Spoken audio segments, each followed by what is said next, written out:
What happened when a store manager accidentally approved unlimited overtime during the busiest week of the year? I got my first retail job while I was in college. I was around 19, working as a cashier at a big superstore that sold pretty much everything. Groceries, clothes, electronics, toys, tires, holiday decorations, all of it. Most days were tiring but manageable. Then Thanksgiving week hit. I had that week off from college, so the store scheduled me for 40 hours. At first, I was happy about the money. Then, I saw the actual schedule. I was working Thanksgiving and Black Friday. My normal day off was Thursday, so I thought I might actually spend the holiday with my family. Instead, I spent it behind a register, scanning groceries for people who were about to go home to their own dinners. To be fair, the store did feed us in the break room, but still, I was annoyed. Now, this store hated overtime. If you got close to 40 hours, managers would send you home early, give you a longer lunch, or cut another shift. Overtime was treated like some kind of emergency expense. Hourly workers were lucky to get full-time hours. That Monday, the store manager, who I'll call Mr. Harris, gathered a bunch of employees near the front. He looked stressed. He said the store was way behind. Freight was backed up. Shelves were empty. Seasonal displays were unfinished. Online orders were piling up. Registers needed coverage. Black Friday was coming and the store was not ready. Then he said the magic words.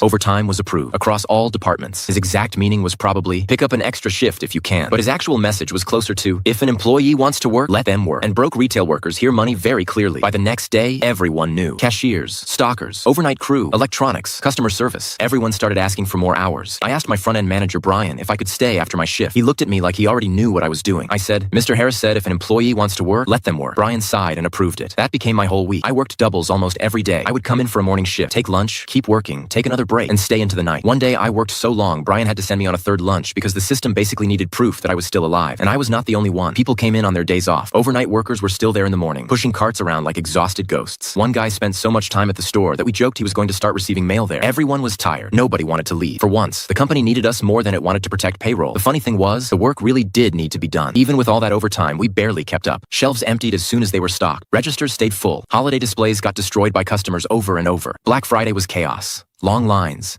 Angry customers, managers running around with radios, people arguing over sale items like the last discounted toaster was a priceless family heirloom, but we got through it. Then the paycheck came. My normal 2-week check was around 70-something hours. This one was close to 120 with a big chunk paid at time and a half. Because I worked Thanksgiving, I also got a one-time employee discount coupon. So I used that paycheck and discount to buy things I'd been putting off for months. A TV, groceries, Christmas gifts, a car battery, 2 tires, a few random things for myself. For a broke college kid, it felt incredible. Then corporate noticed. A couple days later, some serious-looking people from above store level showed up. Everyone knew why. Mr. Harris had approved a mountain of overtime, and corporate had finally seen the labor report. After getting chewed out, he came down angry and asked managers why they had let employees work so many hours. Brian just shrugged and said, you told us if an employee wanted to work, let them work. And that was pretty much the end of it, because he had said it in front of half the store. After that week, overtime went right back to being forbidden. But for one holiday week, the store needed work done. We needed money, and management accidentally gave us permission. So we followed the rule exactly.